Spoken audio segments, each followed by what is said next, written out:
What's up, everybody? Kyle Chris back with another Dragon Ball Super video, and this is the last video I have for the conclusion of Nat's season for me. This is actually this was my #1 contender for deck that I was going to play for Nats, which was Android 21. I absolutely love this leader. I actually started, I think it was probably maybe month and a half, 2 months before Nats. I started constructing this deck in a little bit of a different way than what we actually saw at Nats too, which is kind of cool that I'm actually going to pull this out, because this deck definitely plays much different than the one that I believe his name is Robet played. Hopefully I didn't butcher your name, my man. I was kind of constructing this list, and I wanted to build something that fit the blue and green mold very well, and this is what I came up with. The main reason why I didn't play this is because blue is a very long, ramp matchups are very difficult for this deck to win. It just feels really weird until you go into the side deck. So that was kind of my reason again as to why I picked Invoker-Ku, because I had a better blue matchup. However, this deck has a much better red matchup than Invoker-Ku, and obviously I figured that out the hard way. So hopefully you guys enjoyed the video. Hopefully you guys have enjoyed these few deck videos. Just kind of trying to get back into the groove of making content. Have some ideas for some things. Hopefully once work kind of slows down here in the next 2 weeks, I'll be able to really kick back into the content. Thinking about doing some other card games, mainly like Legends of Runeterra, doing some streaming, and just kind of getting prepared for when Bandai eventually drops the digital version of this game, because then we'll be really diving into some fun content, both streaming and video making. So this deck plays the field spell Android 21 scheme. Basically makes it so that the first battle card you or your opponent plays that's not a token cannot attack. This is once per turn, and then if you play a black battle card, it goes to the drop after being played.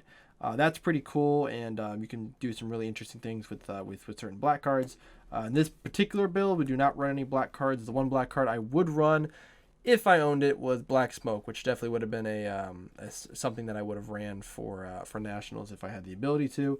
This also plays 2 tokens with 10k power at the end of your opponent's at the start of your opponent's main phase. And this, you can pop a token, draw a card, and bounce back a 1-drop. But at the end of the turn, you get to restand 1 blue and green energy, which is very good, because then you get, to at least have 1 energy up. And then you awaken, you draw 2. Same thing on this side. What's cool about this leader is that when you're on your awaken turn, you actually can essentially draw 4 cards. You draw 1 on this side. You restand an energy at the end of the turn. You draw 2 off for your awaken. Do this effect again. Draw another card, and you get the restand 2. You're basically a draw 4, restand 2 on your awaken turn, which is a huge play. That's why you want to be able to awaken on your return. So that's the leader. And we have the field spell here, which will come in handy a little bit later when we talk about some stuff. So we'll go over some of the stuff that people mainly know for the deck, which is Speedy Substitute. This is your main 1-drop playmaker. You play it turn 1. Searches top 5 for any green or blue android in your deck. Add it to your hand, and then at the end of the turn, you can add a blue-green multicolor from your energy to your hand, and if you do, put 1 down. Now this happens before you do your restanding, so the idea is you play this, grab a card, put it down, and then at the end of the turn, at the start of your opponent's main phase, you restand an energy. Later in the game, this card becomes a little bit more useless, but early on, it's good for just finding pieces to your deck. And then we have your Super 17, Android 18, and Android 21. This is kind of the main package that people know of this deck, at least the current form of the deck. Super 17 is one of your win conditions here, Hell's Ultimate Weapon. This is a check land, as well as this is a check land as well, so we run 5 check lands in the deck. You can tap 7 to play 3 androids from your energy, 5 or less, and the idea is that you play out 3 Bad Omens. Bad Omen comes out, pops an energy, and then you get to you get to burn one of your opponent's life. So the idea is that you have 3 of these, you tap 7, kill everybody, right? This is kind of the main build that most people run, is at least from what I've been seeing, is a 3-2-3 split. However, in this deck, we actually run 2 Bad Omen. This third one actually is a side deck card. This is not my main win condition. It's one of them, but we like to use this just as a kind of as like a ticking time bomb. Like, our opponent has to kill me before I get to this point, but if not, I can kill him other ways. The Android 18 card here is also very good, so you can actually pitch this card from your hand to search top 5, add any blue or green Android to your hand. I'm sorry, no, blue Android. So, but it does hit your multicolor, so you can hit any of these guys here. Also a check land, you can arrival it for 3, where you get to snipe a card from your opponent's hand and snipe a card on field. And what's nice about that is you can do this on defense, and it's kind of like your Gohan rare for your deck, right? You just tap 3 for it. You do have to have the arrival tool, but that's not too bad. So this is kind of like the main thing you see from most of the Dangerous 21 lists. And a lot of stuff now that you're going to see, well, actually we'll get past the other stuff too, which is the unisons here. So Super 17 and then 2 blue. Super 17 is your main one. This card's very good. You can play it on turn 1 for free. You just you pop a token, you play it in rest mode, it gains a marker, and you +2 gives your leader 5k for the turn.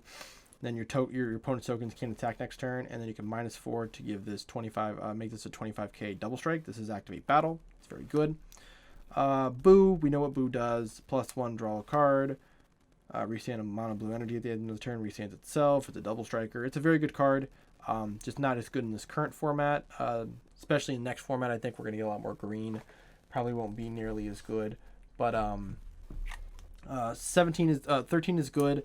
People do. I kind of watched it in at least at Nats. This is a good target for smoke. People are just kind of smoke dragging this. However, you can get to a point where you can have more than the. Cause I think it has to have 7 or less markers or something. 5 or less, 7 or less. You can get there with this. It's really difficult to remove unless they have the smoke dragon early. Then it's just going to get warped. But they have to spend 2 energy for that, so it's not a huge deal. That's the Unison package. The other stuff, we have three Android 18s, then 2 trunks. Don't mind the different color sleeve. These are just in a different deck. This is your defense. Again, why this Unison is so good is that we can play this on our turn 1. This will go up to 3 markers, and now both of these cards are live. This just needs a blue Unison, and our leader has to be a Android. And then this just needs a Unison with 2 markers on it. So this is your defense, very good against Sin. Sin is probably one of the easiest matchups for this list, especially early, because you can just hit everything, and there's not much they can really do. All right, so what else we have here? We have the Unisons, not the Unisons, the super combos, 2 Bionic Blitz, and then 2 Team Up Attack. So I split to Team Up Attack because I do focus on trying to arrival out the 18 sometimes, but also just having the ability to restand energy in certain matchups is very powerful. Especially if you get Coolered or Golden Apes or Almighty Resistance, you want to be able to restand energy to play defense. It also is an Android, so it is it's pretty good with that too. And then obviously Bionic Blitz, being able to bomb deck one of your opponent's cards. It's kind of better sometimes than actually being able to draw a card off a super combo, because you're able to take a card out of your opponent's hand as well. So it is kind of like a +1 in a way. Let's see what else we got in here. That's all right. So some of the cards you're about to see are going to be some new stuff that I kind of put into my build. So one of them is Infernal Villainy Cell. So this is a, if you guys know from most of my blue decks that I've been building, is I really like to run these 10k pseudo combos. I like to be able to draw, I like to be able to keep my hand up, but also I like to build Z energy, especially in a deck like this where Z energy is kind of hard to build. So what this card does is it's a 1-drop combo. When you combo with it, you draw a card, right? Now why this card is better than running the Goku. This is an Android, so this card is searchable off of the Android 18. So we can search it off the Android 18. It's green, so it is kind of on color as well. And that's really it. So being able to use this card to just combo out of stuff early is better, I think, in some cases than having something like Beerus Destroys, because this is going to be able to build our Z energy, and we want to build our Z energy because we do have some very powerful cards that we would play in the Z deck. So we run 3 of those. And now we get to my favorite part of the deck, and this is absolutely why I wanted to play the list, is this package here. So we have we have two of the Android 16 for his mother, and 3 of the Harudegarm Cursed Destroyer, aka the dual 2-time Nats champions card, Andrew Duvall. So, as you probably saw, I don't run the Android 16 ramp. We do not play the ramp in this deck. The main reason why we don't play the ramp is this bottom effect here that I'll show. So if you guys don't know, you play this guy, you can ramp, but then you can't play battle cards between 30 and 35. It's one of the problems with this card. And I do like this card. It's nice to be able to ramp really quickly. However, I don't like the fact that I can't play 30Ks. Right? There's a lot of good 30Ks in blue, especially if you're playing a ramp deck that you just don't get access to, right? Kale or Cell or whatever it is, right? So I needed to find another way to ramp. So I found this card, and it really makes a lot of sense in this deck and how you can make this card work, especially because this card just puts in so much work. So before we get to this guy, we're going to go talk about Android 16, right? This is a 1-drop unique. When this card can be played from an activate main, you can pop a token to play this card from your hand or your drop. Okay? And when this card is played, when a token is played by one of your extra cards, you get you play out 2 more tokens. So this will basically play out 2 tokens itself, and then your field will play out 2 more tokens. So you give your opponent 4 tokens for the next turn. Permanent. This card can be used in the combo area from the battle area, and when your opponent can't attack with tokens. So it's kind of like another version of your Unison. So why this card is good is this card procs our scheme effect, right? So we can play this card from our hand or our drop, pop a token, and then this will trigger our scheme, and this is a free play, so we don't actually have to pay any energy for it, and now we can go into our big plays. Now the problem with this card is that it's really difficult to remove, right? You can't remove this card yourself because you can't combo it off, meaning it's kind of stuck there, right? So we needed a way to remove this card and also being able to ramp, which is where the Harudegarm card comes in. So this is a 30k deflect unique. You can play it for 3, 2 blue and 1 colorless if you have 2 or more blue and or green cards in your battle area and or combo area. So first thing, this card is free, right? So we can play this card from our hand or our drop, but our field is also in our battle area, which then procs the requirement for us to play Harudegarm, because these are 2 blue cards in our battle area. So now we can just tap 3 and play Harudegarm, and now we have this big 30k body on the board. So this card, when this card swings, your opponent chooses 1 card in their hand and puts it on top of their deck. Very powerful effect, right? But also we can use the other effect to choose one of our battle cards and KO it, and we add the top card of our deck to our energy in rest mode. So what you can do essentially is you can play Android 16. You'll then play out the Harudegarm card. You'll use Harudegarm to pop the 16 to ramp. You'll swing if you have the ability to, and then now he's in the drop area. So the next turn you can play 16 again, kill it with Harudegarm, and you just get free ramp, right? It's a very powerful effect. It's very cool too. It's just a very interesting interaction. You do ramp a little bit slower than what you would in other decks because you're not ramping turn 2. You're probably ramping turn 3. But the ability to open up 30k plays is huge, right? So one of the best 30ks I think for this deck is this guy, the ultimate bio android Cell. So Cell is a 30k, which in the other versions of this deck you're not able to play. You can play this guy from your energy or your hand for 4, and when you play from your energy, you wipe your entire opponent's board, and then you have a dual attack, double strike when your opponent engages if the bottom deck a card once per turn. Being able to Harudegarm into Cell is a very powerful, just a very, very, very powerful combination. And again, we can Android 16 before we play Cell, so that way we proc the field spell off of it. Now, in blue matchups, you would side Kale, which is another incredibly powerful blue card that you can play. You can play You can play the SS4 Vegeta. It's not great because you have to hit mono blue.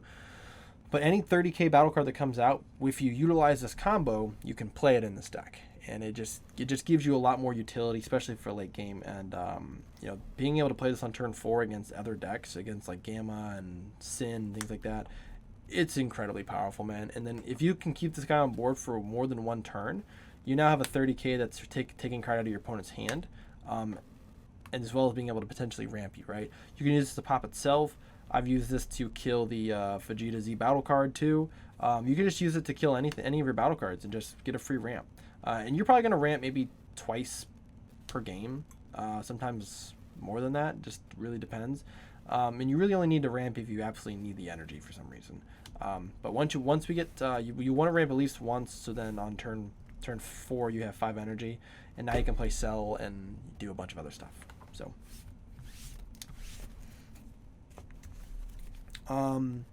For some just boring extra cards, we have 2 Dirty Burst, 3 Sensu Bean, and then this would be 3D Magic, and then 2 Token Negates.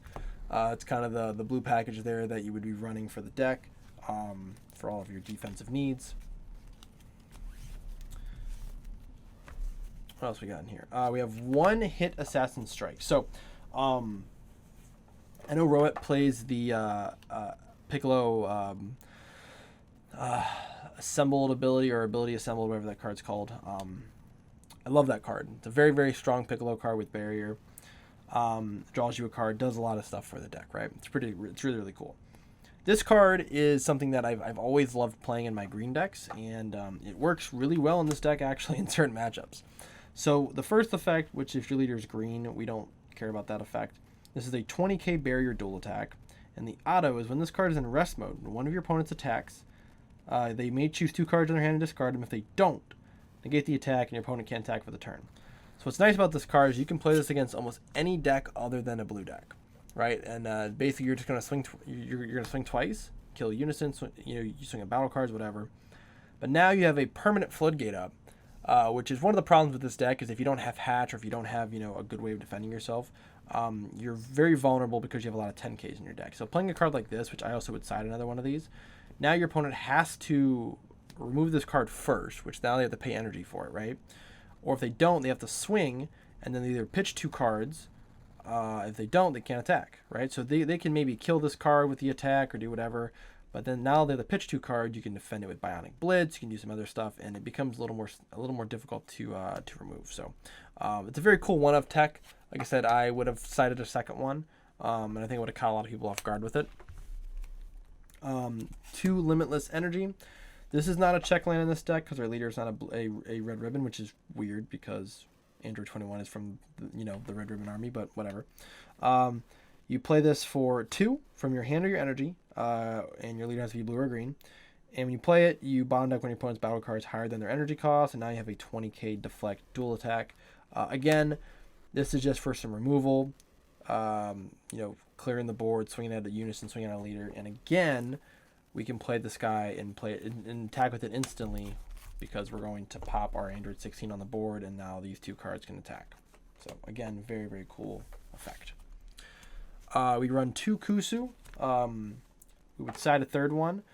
This card actually replaces the I was running the Steadfast comeback in the main deck instead. I was using this to combo it for 1. And the effect of this is you get to place a 1-drop android from your deck in your drop. So essentially, I would use it to cycle out the 16. But found that I really didn't need to because I could see 16 most of the time, so we didn't need this card. Kusu is a counterplay. Play it for 2. This card's played if you have 1 mono, if you have 1 multicolor energy. You play this card from your hand or combo it from your hand. Your opponent bottom decks a card from their hand, and then you get to snipe something 6 or less on board, and then bottom deck it. So what's nice about this is this is a counter window 2 battle card. So you play it.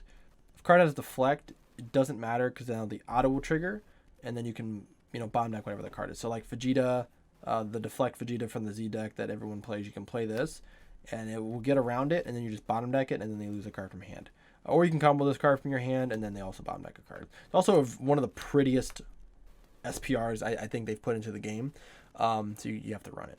So it's one of the only non-Android cards that you have to run outside of the Herutogram card, but it is very good. Between this and 18 and God Sealing, it's really difficult for decks to establish a small board against you. You're just going to be able to just remove everything. Siblings Revived. We don't ramp a ton, as I've showed you, but we do want to main deck one of these just in case we go against a blue deck. This, you can choose your entire opponent's board ignoring barrier, and you send them to the drop. At the end of the turn, you resend a blue energy. When this card attacks, you get to look at your opponent's hand, take 2 cards, put it into their energy. So what's nice is that you can choose super combos. You can choose off-color cards if they run super combos that have to have X amount of colors in their energy. So especially a lot of people are main decking the black smoke, the black battle card that removes unisons and battle cards with barrier and stuff like that. So you can sling this, even if they negate, you just choose the their off, primary color, put it in their energy, and then you just kill their super combo. So you can put their secret rare in there. You can do a lot and this can attack twice. So this is going to put 4 cards into their energy. So yes, they're getting energy, but they're losing 4 cards from hand. And generally, if you drop this card, this is kind of a win more card. But it is there just to kind of remove some stuff. And then obviously we run Baby Hatch. Now the big thing with this deck, as well as I told you guys, is the fact that we can run 30k battle cards, right? So one of the best battle cards that we run in the Z deck is the Super Saiyan Blue Vegito. So because we can run 30k battle cards, because we're not playing Android 16, we can play this incredibly powerful card. Which bottom decks a card from your opponent's hand and a card on the board, and now you have a 30k triple strike barrier blocker deflect. There's some other cards you would run in there like Jiren, Cell, Frieza. There's a lot of really good blue and green cards you can run, but this is probably one of your primary ones, and this is why you need to be able to Z energy stuff. So, but that is the deck. Like I said, this was my main contender. I'm really mad I actually didn't play this deck because I think I would have done much better. This is all in hindsight, though, because, like I said, I figured I was playing against more blue, but, didn't work out that way. But this is a deck that I'm going to be playing for most of the year, I think, until we get the new Android 21 stuff. Probably this or the new Goku Black Expert deck that's going to be coming out. That seems like it can be pretty good as well. So, yeah, but this is definitely going to be a contender for me for the entire year going forward for the competitive season of 2023. Probably change up the list obviously as we get more support, but this is a very, very powerful deck, and I encourage people to try out the Herutogram combo and see if they like it. I know people are probably going to say that it's bad, but and all the testing that I've done with this deck, it has felt amazing being able to drop that powerful card on people. So that does it for me today, guys. Thank you guys for watching. As always, thank you for the support. Make sure you guys like and subscribe, and I will see you guys in the next video.